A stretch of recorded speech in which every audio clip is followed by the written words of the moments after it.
The observation deck of the Valiant Dawn hummed with the nervous energy of 200 cadets waiting for judgment. Elsa pressed her palm against the reinforced viewport, watching the shuttle descend toward the quarantine bay. Her breath fogged the glass as she leaned closer, trying to catch a glimpse of who, if anyone, had survived. 3 months, whispered Cadet Thorne beside her, his antennae twitching anxiously. Standard protocol says 2 weeks minimum for retrieval. They left us out there for 3 months. Elsa didn't respond. Her eyes were locked on the shuttle's cargo manifest displaying on her neural HUD. 1 survivor, 1 out of 200. The wilderness test wasn't designed to be fair. It was designed to break you. Drop a cadet on an uncharted death world with nothing but a survival knife, a solar-powered distress beacon, and 48 hours of rations.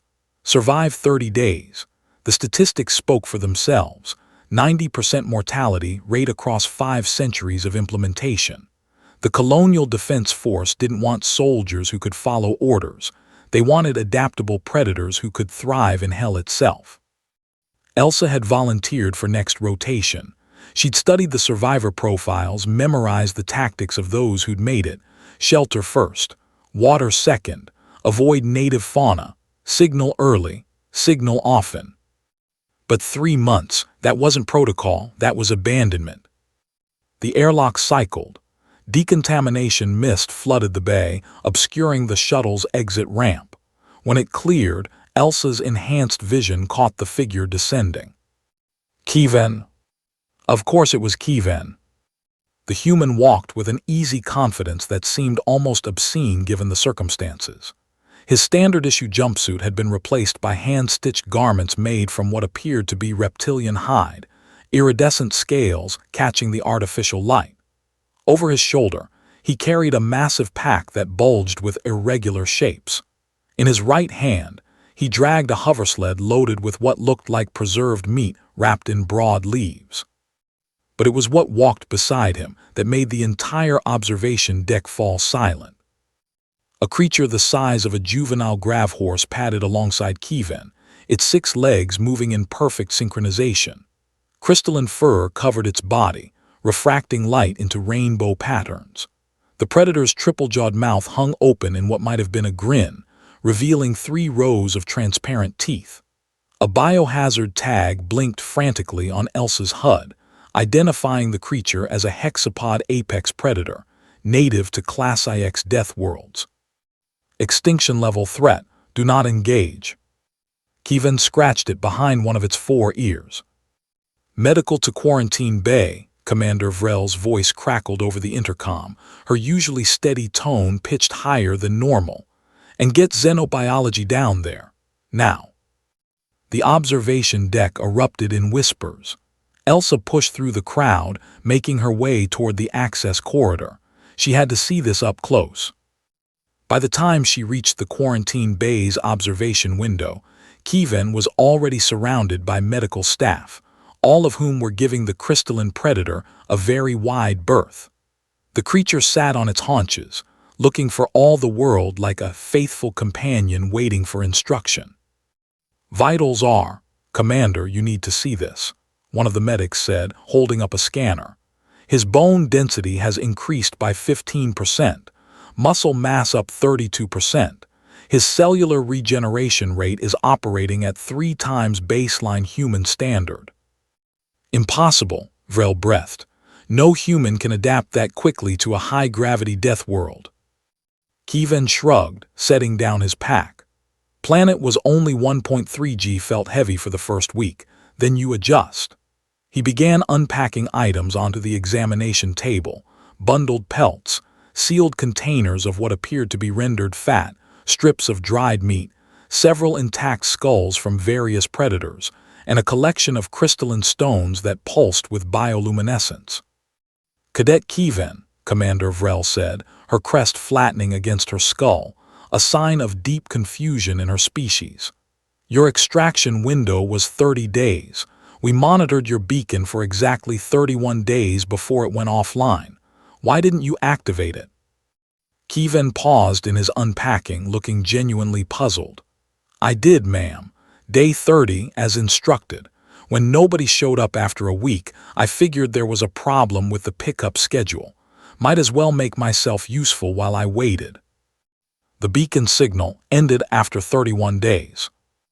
Right, solar panel got smashed when a pack of those crystal wolves tried to raid my camp. He gestured to his companion. That's how I met Shard here. She was the pack alpha, fought her for 3 hours before she submitted. After that, she helped me hunt. Elsa watched as the xenobiology team carefully approached the creature Kevin had named Shard. The predator's attention snapped toward them, triple jaws clicking together in a warning. Kevin made a soft clicking sound with his tongue, and Shard immediately relaxed. You domesticated an apex predator, the lead xenobiologist stammered. In 3 months. 2 months, really. First month was just trying not to die. Kevin continued unpacking. Shelter was priority 1.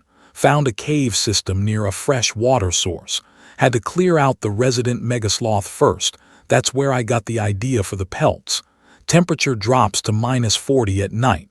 Standard jumpsuit wasn't going to cut it. He held up one of the pelts, displaying the expert stitching along the seams. Megasloth fur has natural thermal regulation properties. Took me 2 weeks to figure out how to cure the hide properly.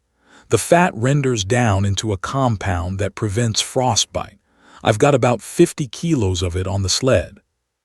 Commander Vrel exchanged glances with her senior staff. This was beyond protocol, beyond precedent. The meat, she asked. Protein source. That planet's ecosystem is hyper-competitive. Everything is either poison or trying to eat you. Took me 3 weeks to identify the safe species through trial and error. He paused at the horrified looks from the medical team. Small portions. Monitored my symptoms. Lost 6 kilos before I figured out the crystal wolves were actually edible if you remove the venom sacs first. He gestured to the preserved meat. Once I had a stable food source, I started experimenting with preservation techniques. The local flora has natural antimicrobial properties. Wrap the meat in certain leaves, seal it with tree resin, and it stays good for months. I've probably got enough here to feed a squad for 2 weeks. Elsa felt a strange admiration building in her chest. This wasn't just survival. This was mastery. And the stones? Vrel asked, eyeing the pulsing bioluminescent crystals. Found them in the deep caves. They generate heat when you apply pressure, natural hand warmers. Also discovered they can be used as signal amplifiers for emergency beacons if you wire them correctly. That's what I was working on when your shuttle finally showed up. The observation deck had gone completely silent.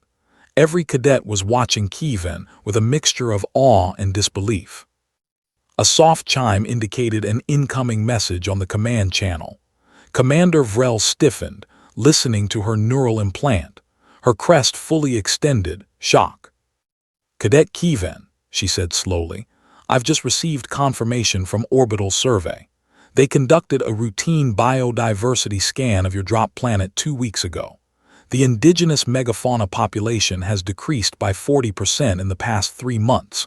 The crystal wolf packs have restructured their entire territorial distribution, and there are signs of controlled burns in a 15-kilometer radius around your base camp. Kevin had the decency to look slightly embarrassed. Yeah, about that. Turns out controlled fires help manage the razorvine growth. Plus, smoked meat lasts longer than dried. I might have gotten a bit carried away with optimizing the local ecosystem. You terraformed a death world, Vrel said flatly. I mean, terraformed is a strong word, ma'am. I just improved the neighborhood. One of the medical staff cleared her throat. Commander, with respect, we need to quarantine both the cadet and the creature. We have no idea what kind of pathogens. Shard sneezed, and a fine mist of crystalline particles sprayed across the examination table. The particles dissolved on contact with air, leaving behind a faint ozone smell. She's clean, Kevin said. Already tested. The crystal wolves have a unique immune system that makes them basically walking sterilization units. That's probably why the planet has such aggressive fauna. Constant evolutionary arms race against disease. Elsa pulled up Kievan's original profile on her HUD. Born on a colony ship, raised in zero-G until age 12. No prior wilderness training. Psychological evaluation. Adequate resilience, tendency toward creative problem-solving, may struggle with rigid authority structures. Struggle with authority. The human had just revolutionized survival protocol and brought back enough actionable intelligence to reclassify an entire planet from death world, a void, to potential resource extraction site. Cadet Kievan, Commander Vrel said, and for the first time in Elsa's memory, the commander actually smiled. You are aware that you've just invalidated approximately 300 years of wilderness test doctrine. Kievan scratched Shard behind another ear. To be fair, ma'am, previous cadets probably didn't have 3 months to work with, and they definitely didn't have Shard. She's an excellent hunting partner once you establish pack hierarchy. We can't let you keep an apex predator as a pet, cadet. She's not a pet, ma'am. She's a resource. I've documented her entire behavioral pattern, dietary requirements, and training methodology. He pulled a data chip from his pocket, including notes on how to breed them for specific traits. Given another 6 months, I could probably develop a domesticated strain suitable for military support roles. The observation deck erupted in excited chatter. A domesticated apex predator. The tactical applications alone would revolutionize ground operations.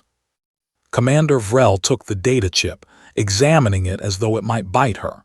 You've been keeping research notes. Of course. What else was I going to do at night? Planet had a 28-hour rotation cycle. That's 4 extra hours compared to ship standard. Had to fill the time somehow. Elsa found herself laughing, a surprised bark of sound that made several cadets turn to stare at her. She didn't care. This was the most human thing she'd ever witnessed. Dropped alone onto a death world, facing certain death, and Kievan had responded by optimizing the experience. Commander Vrel straightened, her crest settling into a position of formal respect. Cadet Kievan, you are hereby promoted to specialist with field commendation. Furthermore, you will be assigned to develop new wilderness test protocols based on your experience. We're suspending the current Death World Drop program pending review of your findings. Kievan blinked. I'm not in trouble for modifying the beacon. You survived 3 months on a Class IX Death World, formed a symbiotic relationship with the apex predator, and brought back enough practical knowledge to potentially save thousands of future lives. No, specialist, you're not in trouble. Oh, good. He looked down at Shard, who had curled up at his feet, crystalline fur dimming to a soft glow. Does this mean I can keep her? Vrel's smile widened. Xenobiology wants to study her, medical wants to study you, and command wants to study how you manage to not only survive but thrive. So yes, specialist, you can keep your Death World puppy. As the medical team began carefully scanning Shard, while Kievan explained the proper way to approach a crystal wolf without triggering its prey drive, Elsa made a decision. She pulled up the Wilderness Test volunteer roster and removed her name. Then she submitted a new request, assignment to Specialist Kievan's protocol development team. If humanity was going to conquer the stars, it wouldn't be through brute force or blind obedience to doctrine.